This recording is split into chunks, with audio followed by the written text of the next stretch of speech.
재림의 경험. 주의 깊고 떨리는 마음으로 우리는 구주께서 나타나실 것으로 기대한 시간을 향하여 접근해 갔다. 엄숙한 열성으로 우리는 한 백성으로서 그분께서 오실 때 맞이할 준비를 이루기 위하여 생애를 정결케 하고자 애를 썼다. 목사들과 교회들의 반대에도 불구하고 포틀랜드시에 있는 베토벤 홀에는 밤마다 군중이 몰려왔다. 특별히 일요일에는 큰 회중이 모였다. 스토크먼 목사는 깊은 경건을 소유한 사람이었다.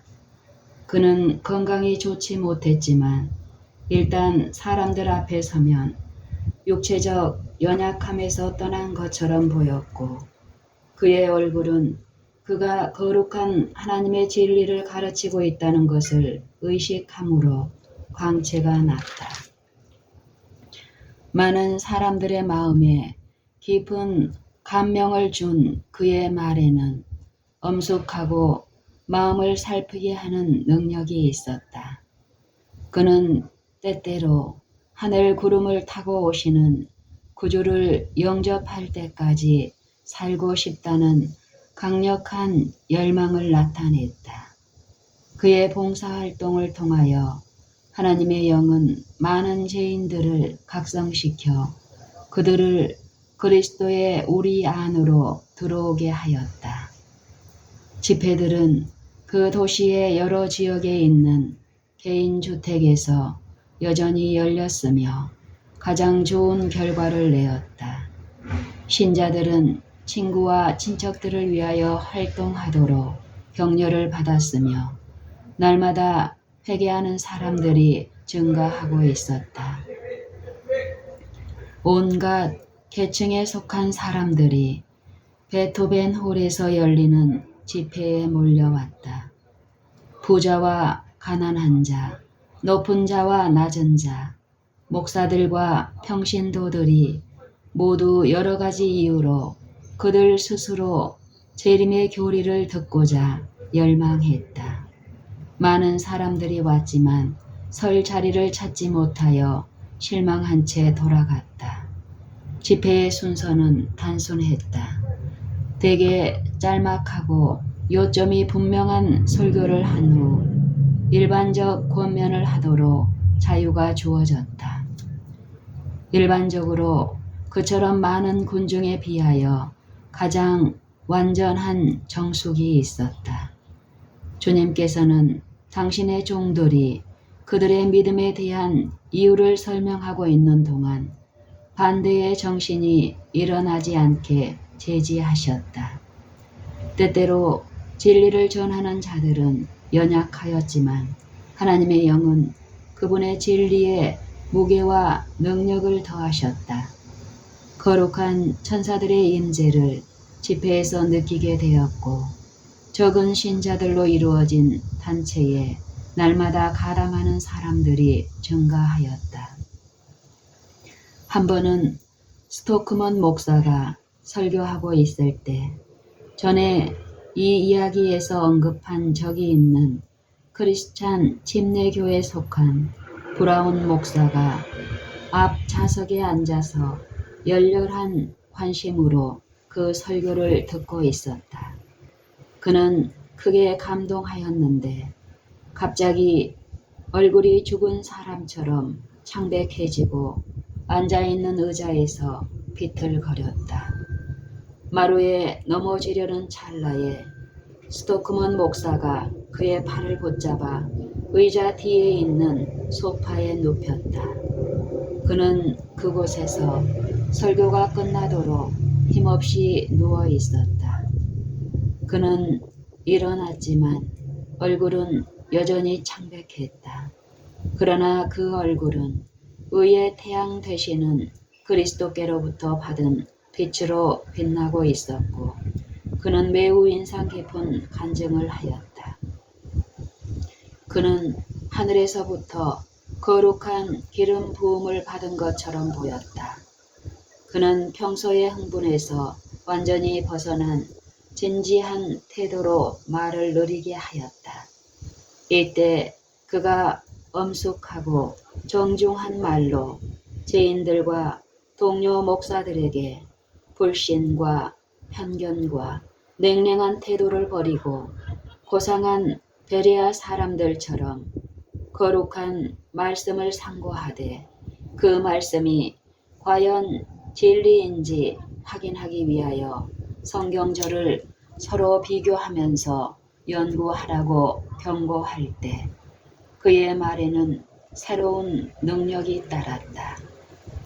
그는 참석한 목사들에게 스토크먼 목사가 모든 사람들이 관심을 가졌던 엄숙한 문제를 제시할 때 사용한 직접적이고 엄격한 태도 때문에 감정이 상했다고 생각하지 말라고 호소했다. 그는 말했다. 우리는 사람들과 접촉하기를 원합니다.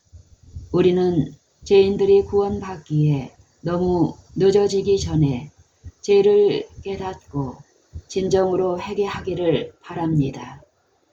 그들이 추수할 때가 지나고 여름이 다하였으나 우리는 구원을 얻지 못한다라고 탄식할까 두렵습니다. 목회 사업에 종사하는 형제들은 우리의 화살이 그들을 맞춘다고 말합니다.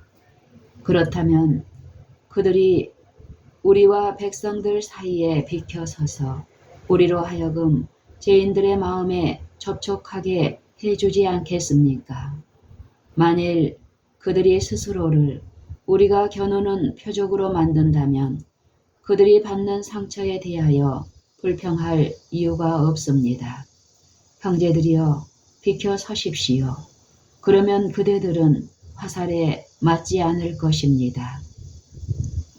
그는 자신의 경험을 너무도 단순하고 솔직하게 피력하였으므로 이전에 크게 편견을 가졌던 많은 사람들이 감동을 받고 눈물을 흘렸다. 거룩한 찬양의 마음으로 그는 하나님의 말씀을 고문으로 택하였다는 것과 의심이 사라지고 믿음이 확고해졌다는 사실을 담대하게 선언했다.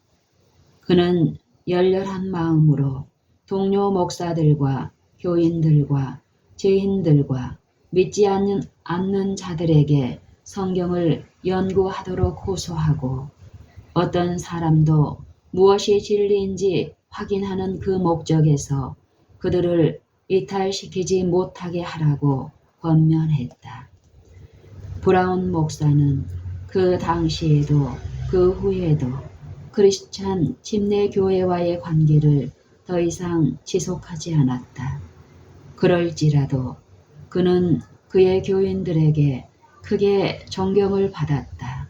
설교가 끝나자 하나님의 백성들의 기도를 원하는 자들은 일어서라는 초청이 주어졌다. 그 요청에 수백 명의 사람들이 응하였다.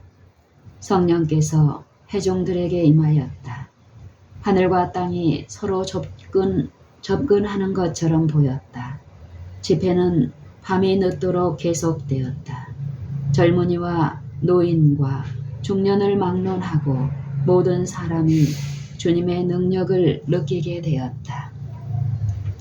우리가 여러 길을 따라 집으로 돌아갈 때 하나님을 찬양하는 음성이 한 방향에서 들려오면 마치 거기에 반응이라도 하듯이 다른 방향에서 음성이 들려오고 또 다른 방향에서 들려와서 하나님께 영광을 돌려라. 주님께서 다스리신다. 라고 외쳤다. 사람들이 입술로 찬양하면서 집으로 돌아갔기 때문에 즐거운 노랫소리가 조용한 밤 공기를 통하여 울려 퍼졌다. 이런 집회에 참석했던 사람들은 가장 흥미로웠던 그 장면들을 언제까지나 잊어버릴 수 없었다. 예수님을 진실하게 사랑하는 사람들은 구주의 오심을 가장 강한 열망으로 바라본 자들의 감정을 이해할 수 있다. 우리가 그분을 만날 것으로 바란 시간은 가까워 왔다. 우리는 엄숙한 마음으로 이 시간을 향하여 접근해 갔다. 진실한 신자들은 찬란한 내세에 그들이 누릴 평안의 전조인 하나님과의 감미로운 교통을 하며 안식하고 있었다.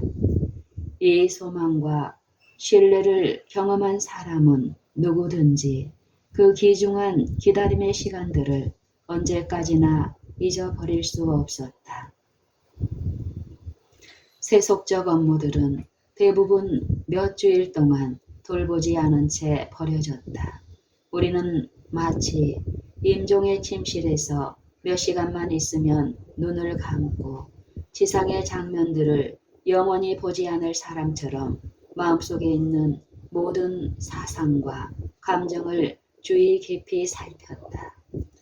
그 위대한 사건을 위하여 승천복을 만들지는 않았으나 우리는 그리스도를 만날 수 있는 내적 준비가 갖추어졌다는 내적 증거의 필요를 느끼고 우리의 흰옷은 심령의 순결이며 우리 구주의 속죄의 피로 죄로부터 깨끗해진 품성임을 느꼈다.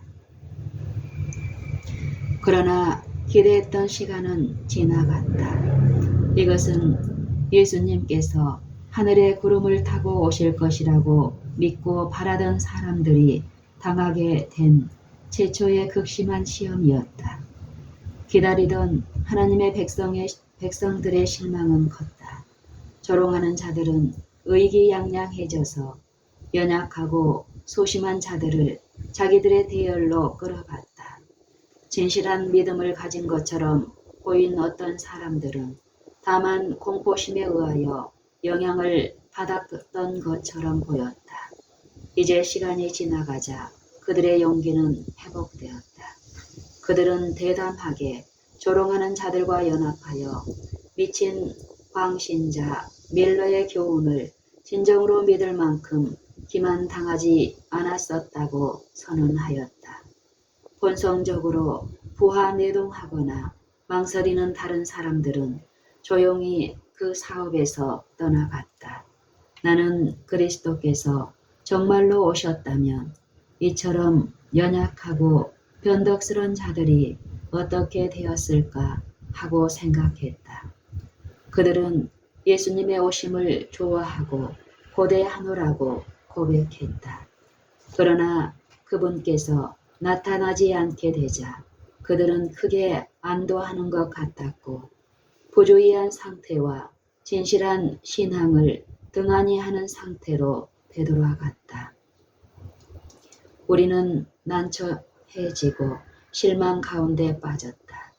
그러나 우리의 믿음을 버리지는 않았다.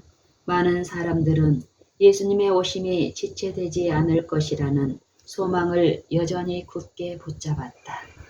주님의 말씀은 분명하여 결코 허지로 돌아갈 수 없다. 우리는 의무를 다하고 귀중한 믿음을 실천했음을 느꼈다. 우리는 실망했으나 낙담하지는 않았다. 시대의 징조는 만물의 마지막이 가까웠음을 나타내고 있었다. 우리는 언제든지 주님의 오심을 위하여 준비하는 일에 깨어있고 우리 자신을 굳게 해야 한다. 우리는 믿음과 소망으로 기다리고 우리의 빛을 세상의 흑암에 비추기 위한 교훈과 격려와 위로를 얻기 위하여 스스로 모이는 일을 등한히 해서는 안 된다. 시간의 계산은 너무도 단순하고 쉽기 때문에 어린아이들도 이해할 수 있었다. 에스라 7장에 근거를 둔 기원전 457년에 내린 바사왕의 칙령의 때부터 계산하면 다니엘 8장 14절에 2300년은 1843년에 끝나게 된다. 그러므로 우리는 그의 연말 안에 주님께서 오실 것으로 보았다. 그 해가 다 지나가도 구주께서 오시지 않음을 보고 우리는 크게 실망했다. 칙령이 기원전 457년 초에 내리지 않았으면 2300년이 2843년 말에 끝나지 않을 것이라는 사실을 처음에는 깨닫지 못하였다. 그러나 그 칙령이 기원전 457년 말이 가까웠을 때 내렸다는 것이 확인되었다. 그러므로 예언의 기간은 1843년 가을까지 미쳐야 한다. 그렇게 보면 때의 이상은 비록 지체되는 것처럼 보였을지라도 지체되지 않았다. 이 묵시는 정한 때가 있나니 그 종말이 속히 이르겠고 결코 거짓되지 아니하리라. 비록 더딜지라도 기다리라. 지체되지 않고 정녕 응하리라고 한 선지자의 말에서 우리는 교훈을 배웠었다. 하박국 2장 3절. 하나님께서는 1843년에 시간이 지나가게 함으로 당신의 백성을 단련하고 시험하셨다. 예언적 기간의 계산에서 범한 실수는 그리스도의 오심을 바라보는 자들의 견해를 반대한 학자들에 의해서까지도 한동안 발견되지 않았다. 비록 학자들이 그 기간에 있을 사건에 관하여 밀러시를 반박했을지라도 그들은 그가 시간상 계산에 있어서는 옳았다고 주장하였다. 그러나 그들과 기다리고 있던 하나님의 백성들은 시간의 문제에 있어서 공통적인 실수를 범하였다. 우리는 하나님께서 당신의 지혜로서 당신의 백성들이 실망을 당하도록 계획하신 것을 분명히 믿는데 그 실망이 주님의 오심을 고대하고 기뻐하노라고 공언한 자들의 마음 상태를 나타내고 참된 성품을 개발시키는데 매우 적합하였다. 진리를 사랑하거나 하나님의 나라의 유업을 바라서가 아니라 하나님의 심판의 진노가 두려워서 첫째 천사의 기별, 즉 요한계시록 14장 6절 7절의 말씀을 받아들인 자들은 이제 그들의 참모습이 그대로 나타났다. 그들은 예수님의 나타나심을 진정으로 바라고 고대한 실망한 자들을 조롱하는 첫 번째 무리에 속하였다. 실망 가운데 빠진 자들은 흑암 가운데 오래 버려둔 바 되지 않았다. 왜냐하면 열렬한 기도로 예언적 기간을 살핌으로써 오류가 발견되고 예언의 필적을 따라 지체되는 시간이 확인되었기 때문이다. 그리스도의 오심에 대한 즐거운 기대 때문에 이상에 있어서의 분명한 지체의 기간을 계산에 넣지 않았기 때문에 슬픔과 예기치 않은 놀라움이 있었다. 그러나 바로 이와 같은 지체는 진리를 진정으로 믿는 자들을 성장하게 하고 강하게 하기 위하여 필요하였다. 우리의 희망은 이제 1844년에 있을 주님의 재림에 집중되었다. 이때는 또한 공중을 날아가면서 무너졌도다 무너졌도다 큰 성 바벨론이여 라고 외친 둘째 천사의 기별을 전하기 위한 시기였다. 이 기별은 1844년 여름에 하나님의 종들에 의하여 처음으로 선포되었다.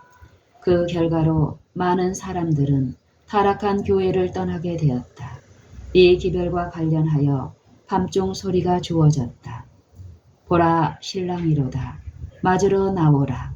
세상의 여러 곳에 이 기별에 관한 빛이 주어졌으며 그 외침은 수많은 사람들을 일으켰다. 그 기별은 이 도시에서 저 도시로, 이 마을에서 저 마을로, 그리고 가장 먼 지역에까지 전해졌다. 그것은 무지하고 비천한 자들에게는 물론이요, 학식 있고 재능 있는 사람들에게도 전해졌다. 이 해는 나의 생애에서 가장 행복한 해였다. 나의 마음은 희망찬 기대로 충만해졌다. 그러나 한편 나는 실망 가운데 있는 자들과 그리스도 안에 소망을 갖고 있지 않은 자들을 향한 큰 동정과 번민을 느꼈다. 우리는 한 백성으로서 하나님의 간합하심을 받은 데 대한 진정한 경험과 분명한 증거를 얻기 위하여 열렬하게 기도함으로 연합하였다. 조롱하는 자들이 많았기 때문에 우리는 큰 인내가 필요했다. 우리는 이미 당한 실망을 빗대어 조롱하는 어조로 흔히 인사를 받았다. 너희들은 아직 승천하지 않았는가? 언제쯤 승천할 예정인가? 유사한 조롱을 세상 친구들에게서도 때때로 받게 되었다. 심지어 성경을 진리로 받아들였노라고 공언하면서도 그 위대하고 중요한 진리를 깨닫지 못한 그리스도인들까지도 그런 조롱을 하였다. 그들의 가리워진 눈은 하나님께서 천하를 공의로 심판할 날을 작정하셨다는 엄숙한 경고와 성도들이 끌어올려져 공중에서 주님을 만날 것이라는 고중에 대하여 다만 몽롱하고 희미한 의미밖에 깨닫지 못하는 것 같았다. 사도행전 17장 31절. 정통적인 교회들은 그리스도의 신속한 재림을 믿는 신조가 확산되지 못하도록 방어하기 위하여 온갖 수단을 이용했다. 그들의 집회에서는 어떤 사람들에게도 그리스도의 신속한 재림에 관한 소망을 감히 말하도록 자유가 허락되지 않았다. 예수님을 사랑하노라고 공언하는 자들은 그들이 가장 좋은 친구라고 공언하는 분께서 미국에 그들을 방문하실 것이라는 소식을 경멸하며 거절했다. 그들은 그분의 오심에 대한 소식을 전파하신 영광 중에 계신 그분을 신속하게 보게 될 것을 기뻐하는 자들에 대하여 흥분하고 분노하였다. 나에게는 매 순간이 한없이 중요한 것처럼 느껴졌다. 나는 우리가 영혼을 위하여 일하고 있다는 것과 부주의하고 무관심한 자들이 가장 큰 위험에 빠져 있다는 것을 느꼈다. 나의 믿음은 흐려지지 않았고 나는 예수님의 귀중한 약속이 내게 대한 것임을 깨닫게 되었다. 그분께서는 당신의 제자들에게 구하라. 그러면 너희에게 주실 것이요. 라고 말씀하셨다. 나는 무엇이든지 하나님의 뜻대로 구하면 나에게 분명히 허락될 것으로 굳게 믿었다. 나는 그분의 뜻과 일치되는 마음으로 예수님의 발 아래 겸손하게 앉았다. 나는 자주 가정들을 방문하여 공포와 낙담에 빠져 있는 사람들로 더불어 열렬하게 기도했다. 나의 믿음은 너무도 강하였기 때문에 하나님께서 나의 기도를 응답해 주실 것을 한순간도 의심하지 않았다. 그러므로 단 하나의 예외도 없이 예수님의 축복과 평안은 우리의 겸손한 간구에 대한 응답으로 우리에게 머물게 되었고 절망적인 자들의 마음은 빛과 소망으로 깊어졌다. 부지런히 마음을 살피고 겸손하게 고백함으로 우리는 경건하게 소망의 시간을 향하여 나아갔다. 매일 아침 우리는 하나님 앞에서의 우리의 생애가 올바른 증거를 얻는 것이 제일 먼저 해야 할 가업임을 느꼈다. 피차를 위한 우리의 관심은 증거화되었다. 우리는 함께 기도하였고 서로를 위하여 기도하였다. 우리는 하나님과 교통하고 우리의 간구를 그분께 드리기 위하여 가수원과 숲속에 모였으며 천연의 업적으로 둘러싸일 때 그분의 임재를 더욱 완전히 느끼게 되었다. 구원의 기쁨은 우리의 음식과 음료보다 우리에게 더욱 필요했다. 구름이 마음을 가리면 우리는 주님의 간합하심에 대한 깨달음으로 그 구름들이 제거되기 전에는 감히 휴식하거나 잠을 잘 수 없었다. 나는 건강이 좋지 못하였고 폐도 크게 영향을 받았기 때문에 음성을 제대로 내지 못하였다. 하나님의 영이 때때로 큰 능력으로 내게 임하였으므로 연약한 나의 육체는 심령에 밀려 들어온 영광을 좀처럼 견딜 수가 없었다. 나는 하늘의 공기를 호흡하는 것처럼 느껴졌고 미구의 구속주를 만날 희망과 그분의 얼굴 빛 가운데서 영원히 살 것을 바라보며 즐거워했다. 기다리고 있던 하나님의 백성들은 구주께서 오심으로 그들의 기쁨이 충만하게 될 것이라고 기쁘게 고대했던 그 시간을 향하여 접근해 갔다. 그러나 그 시간은 예수님의 재림 없이 다시 지나가 버렸다. 우리가 영원히 버린 것으로 생각한 생활의 염려들을 지는 것은 괴로운 일이었다. 믿음이 그처럼 강하고 희망이 그처럼 컸던 적은 무리들에게 다가온 실망은 쓰라린 것이었다. 그러나 우리가 주님 안에서 그처럼 자유를 느끼고 그분의 능력과 은혜로 그처럼 강력하게 지탱함을 받은 것은 놀라운 일이었다. 그러나 그 전 해의 경험은 더 큰 범위로 반복되었다. 많은 부류의 사람들이 그들의 믿음을 버렸다. 매우 큰 확신을 가졌던 어떤 사람들은 자존심을 너무도 크게 상하였기 때문에 세상에서 도피하는 것이 좋을 것으로 생각했다. 그들은 연하처럼 하나님을 원망하고 사는 것보다 차라리 죽는 것이 좋다고 생각했다. 믿음을 하나님의 말씀 위에 세우지 않고 다른 사람들의 증거 위에 세운 자들은 이제 그들의 견해를 다시금 쉽게 바꾸게 되었다. 거짓 회개와 헌신으로 그들 자신은 물론이요 주님을 속이고자 한 이 선자들은 이제 임박한 위험에서 놓여 난 것으로 느끼고 그들이 최근에까지 사랑하노라고 공언한 사업을 공공연하게 반대했다. 연약한 자들과 악한 자들은 이제 더 이상 공포도 기대도 있을 수 없다고 주장하는 일에 연합했다. 그들은 시간이 지나갔으나 주님께서 오시지 않았으므로 세상이 수천 년 동안 그대로 남아 있을 것으로 보았다. 이 두 번째의 큰 시험은 재림 신앙의 강한 조류 속으로 흘러 들어와서 얼마 동안 진실한 신자들의 열심 있는 일꾼들로 더불어 지내온 가치 없는 많은 표류물들의 진상을 드러내 주었다. 우리는 실망하였으나 낙심하지는 않았다. 우리는 하나님께서 우리를 위하여 필수적인 것으로 여기시는 순결케 하는 과정에 참을성 있게 굴복하고 구주께서 당신의 연단받는 충실한 백성들을 구속해 주시기를 끈기 있는 소망을 가지고 기다리기로 결심했다. 우리는 분명한 시기를 전파하게 한 것이 하나님께로서 온 것임을 굳게 믿었다. 사람들은 이러한 믿음을 가지고 성경을 부지런히 연구하고 그들이 전에 깨닫지 못한 진리를 발견하였다. 요나는 40일 만에 니느웨 성이 멸망할 것이라는 소식을 전하도록 하나님께로부터 그 성의 거리로 보냄을 받았다.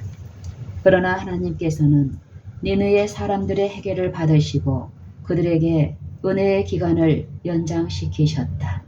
그럴지라도 요나가 전한 기별은 하나님께서 보낸 것이었고 니느웨는 그분의 뜻을 따라 시험을 받았다.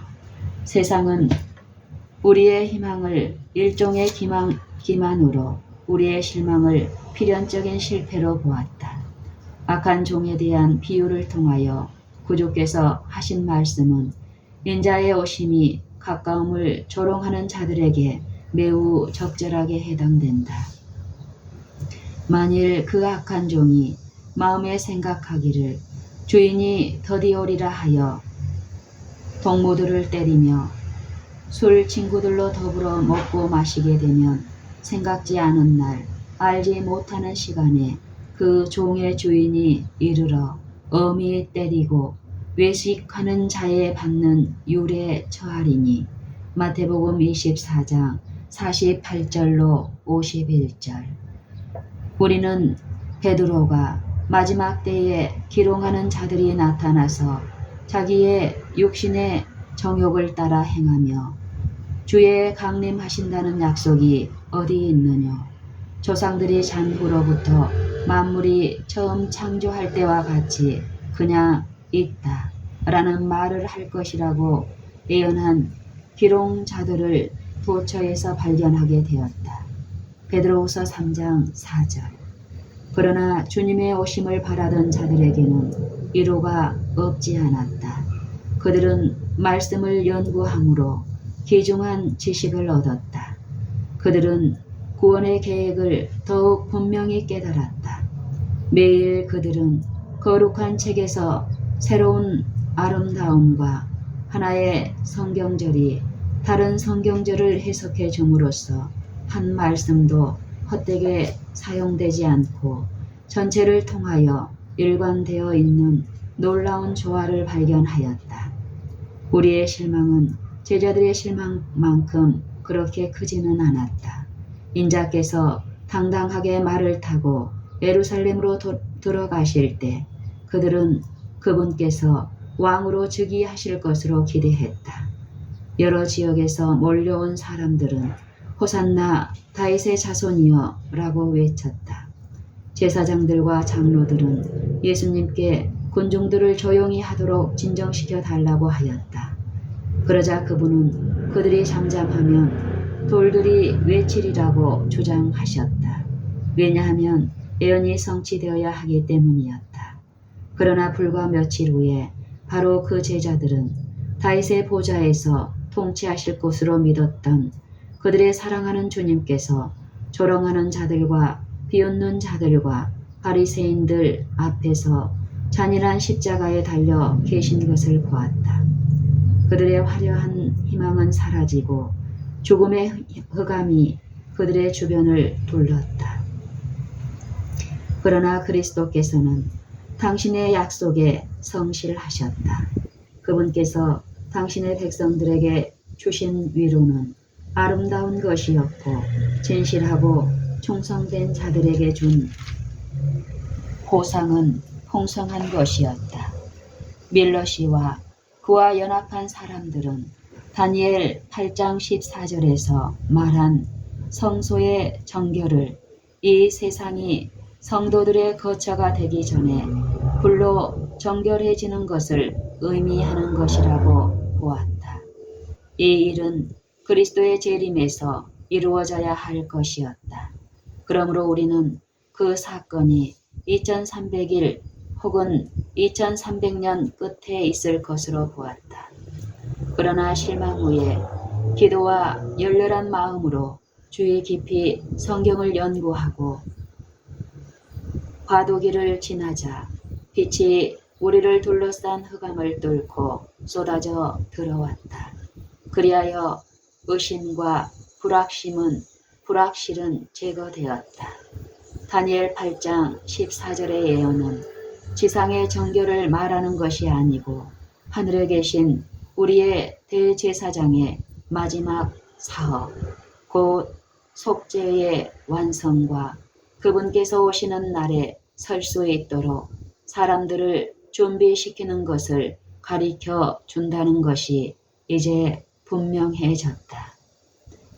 밀러 씨와 그와 연합한 사람들은 다니엘 8장 14절에서 말한 성소의 정결을 이 세상이 성도들의 거처가 되기 전에 불로 정결해지는 것을 의미하는 것이라고 보았다.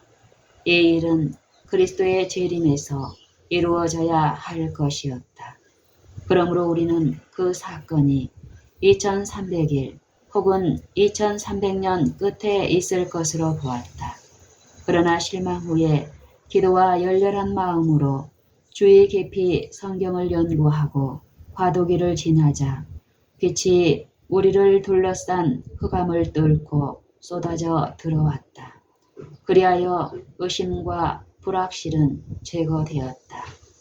다니엘 8장 14절의 예언은 지상의 정결을 말하는 것이 아니고 하늘에 계신 우리의 대제사장의 마지막 사업, 곧 속죄의 완성과 그분께서 오시는 날에 설 수 있도록 사람들을 준비시키는 것을 가리켜 준다는 것이 이제 분명해졌다.